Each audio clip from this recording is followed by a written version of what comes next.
Hey there, it's me Jason, and for my first bagel making experience I've selected the King Arthur bagel recipe. See their notes at kingarthurflour.com. This recipe looks easy enough and we only need a few ingredients. Here's the list. Why don't you get them and cook along with me? 4 cups of King Arthur unbleached bread flour, 1 tablespoon of instant active dry yeast, 2 teaspoons of salt, bagel seasoning. You don't need this, but I've tried it and it's good. It's from Trader Joe's. And last but not least, some non-diastatic malt powder or brown sugar or barley malt syrup. I'm using barley malt syrup. Ready? Let's do this. Okay, according to the recipe, the prep time is about 30 minutes. Bake time will be 20 to 25 minutes. Start to finish 2 hours 50 minutes for a yield of 8 to 12 bagels. We should be eating bagels in about 3 hours, folks. Okay, step 1. Combine all of the dough ingredients. That's the tablespoon of yeast, the 4 cups of King Arthur unbleached bread flour, 2 teaspoons of salt, and 1 tablespoon of non-diastatic malt powder, brown sugar, or barley malt syrup, whichever one you got there. Also put in 1 1/3 cups of lukewarm water. Now get your stand mixer going and knead vigorously for 10 minutes. But if you're doing it by hand, if you're kneading by hand, knead for 15 minutes. Since we're using a high protein bread flour here, it takes a little bit more effort and time to develop the gluten. The dough will be quite stiff. If you're using a mixer, it'll thwap the sides of the bowl and it'll hold its shape without spreading when you stop the mixer. After I took my dough out of the mixer, I went ahead and kneaded it a little bit more, just because I like to knead dough. I don't think you have to do this. The dough seemed fine the way it was, but again, it's enjoyable. Okay, step 2. Place the dough in a lightly greased bowl and cover it. You could use saran wrap, which I'm trying to do here, and it didn't work. I hate that stuff, and it's plastic. So you can also use a towel. That's what I ended up doing. Set it aside and let it rise until it's noticeably puffy. Though not necessarily doubled in bulk. 1 to, 1.5 hours should do it. Nice! That's a great rise. Next, go ahead and punch down the flour gently and remove it from the bowl. Put it on a nice work surface so we can divide the pieces up. Okay, now that the dough is all laid out here, let's go ahead and divide it up. I'm going to divide it into 8 pieces to make some big, chunky bagels, but you can divide it into 12 pieces and have a more standard size bagel, whatever you're into.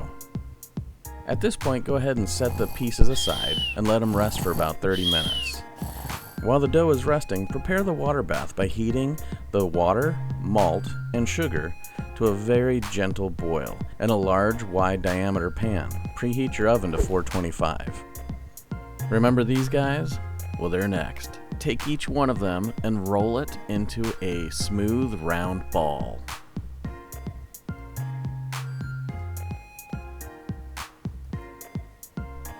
Now use your index finger to poke a hole through the center of each ball, then twirl the dough around your finger to stretch the hole until it's about, 1.5 to 2 inches in diameter. This is the hardest part for me. I need some serious bagel making technique here. This is the part I need to practice, and I'll probably be watching some videos on how to do this better. I'm sure there's a better way to do this than what I'm demonstrating, but that's part of the journey.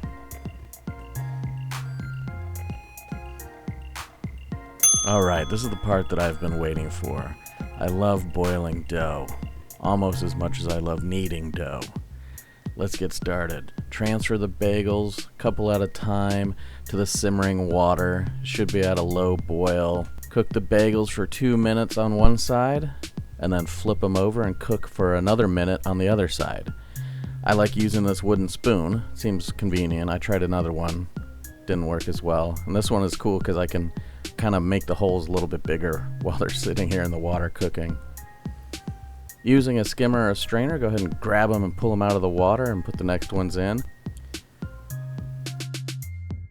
As you can see, I placed my soggy boiled bagels on a cooking sheet with some parchment paper. And because I'm going to use this bagel seasoning and make some poppy seed and some sesame seed versions as well, I'm going to prepare the egg wash. We just need to lightly paint the glaze, the egg, on each of the bagels, and then we could put our seasoning on there. You could put whatever you want on there, anything you want. I'm using the bagel seasoning, some sesame seeds, and some poppy seeds, but I mean, it could easily be Captain Crunch as well, whatever you want. Alright, I think these guys are looking pretty good, and it's time to put them in the oven. You're gonna bake your bagels for 20 to 25 minutes, or until they're a deep brown or as dark as you like them. Then when you remove the bagels, just let them cool off. Go ahead and cut into one once it's nice and cool, and enjoy yourself a bagel.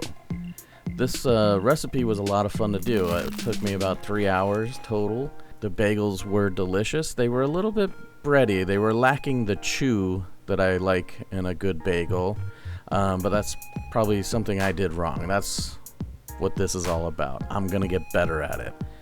Now I have my bagels for the week, and I hope you join me next week for my next bagel baking adventure. I'll be making a bagel recipe from a website called Cosette's Kitchen, where Cosette uses vital wheat gluten to add some chew to the bagel, so they're nice and chewy and soft and chewy or whatever. Anyway, it's going to be a lot of fun, and I hope you tune in next week to check it out. Don't forget to like and subscribe to my channel, and I'll see you next week on Everything Bagel.